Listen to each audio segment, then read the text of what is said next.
Hey guys, welcome to Bookish Islander. My name is Juan and today I'm gonna do my reading wrap-up for the month of July 2019.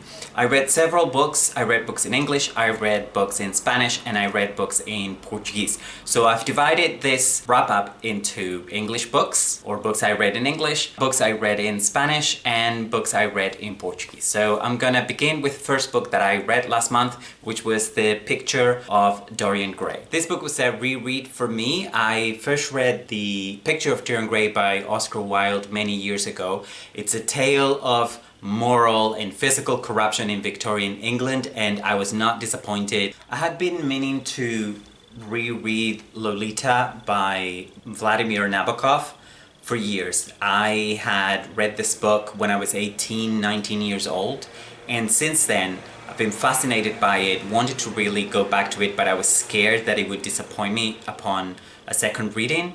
And I couldn't have been any more wrong. I think Lolita by Vladimir Nabokov is one of the greatest books I've ever read, and I would recommend it to almost everyone. I must have been on some kind of weird nostalgic grip last month because the next book I read, Disgrace by J.M. Coetzee, was also a reread.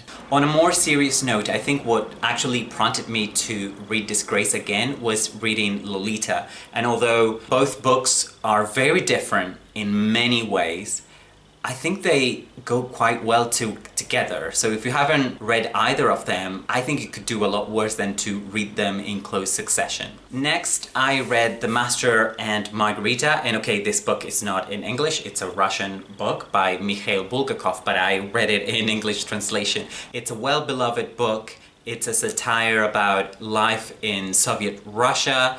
I'd heard so many good things about this book and I was not disappointed. If you want to know my thoughts on The Master and Margarita, Disgrace, Lolita, or The Picture of Dorian Gray, I made video reviews of each of those books, so go and check them out after you've seen this video. I rounded up my English language reading last month by tackling two classics from the 19th century. The first one was another reread, was The Mill on the Floss by George Eliot. This is one of those classics that I read a while ago and somehow I'd managed to forget all about it, so I wanted to revisit it, I wanted to see what it was about because I'd literally forgotten all about it. I enjoyed reading it for the second time. And this is actually part of a small project that I guess I started accidentally last month, but it's become a project now, I think, in which I want to revisit some of those classics, mostly Victorian novels that I've read in the past and perhaps I don't remember much about now, and also read books from that same time that I haven't read and I'm ashamed that I haven't read. One of those was my next read from last month, and I'm talking about Hard Times by Charles Dickens. This is a book I had never read, and if you asked me why, I probably would have said, well, I don't really like Charles Dickens. But in actual fact, I've read very little Charles Dickens, so I thought I could do worse than Hard Times, and I'm glad I did it. What I liked about this book mostly is the historical context.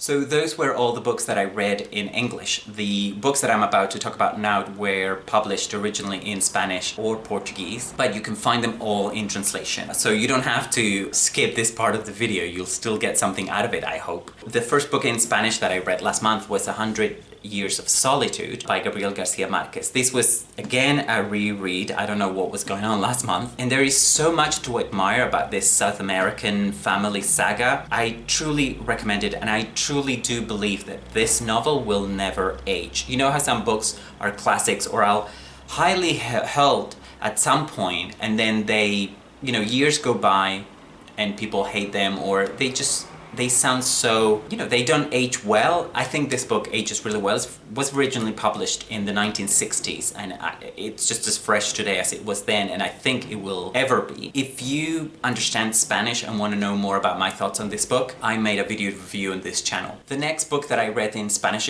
it couldn't be more different. It was the experimental novel Fog or Niebla by Spanish writer Miguel de Unamuno. Again, I made a video in Spanish about this book, so if you understand Spanish, go and check it out if you want to know more. And finally, the last book that I read in Spanish was The Invention of Morel, or La Invención de Morel, which is a thought-provoking novel. I have one of the Spanish covers here. It's a thought-provoking novel by an Argentinian writer called Adolfo Bioy Casares. The novel was published in the 1940s.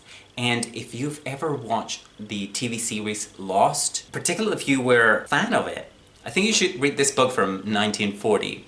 And perhaps you'll find out the actual inspiration for the TV series. Or perhaps not. I'm not claiming anything. And then I read 2 books in Portuguese. The first one of which was Laços de Família by Clarice Lispector. This is a short story collection, and it was the first, I believe it's the first short story collection that she ever published in the 1960s. This was my introduction to Lispector's prose, and I'm so happy that I finally summed up the courage to read Lispector. It's a difficult read, but a few of the stories in this collection has stuck with me, and I can't wait to read more by her. The final book that I read in Portuguese was very different. It was The Land at the End of the World by Portuguese author António Lobo Antunes. The original title in Portuguese is Os Cus de Judas. In this book, António Lobo Antunes, who apart from being a writer, is also a medical doctor, uses his own experience as an army doctor in Angola during the Portuguese colonial war of the 1970s to deal with so many painful themes. This was a difficult book to read in so many ways, but I'm so glad I read it. Those are all the books that I read last month. If you've read any of them,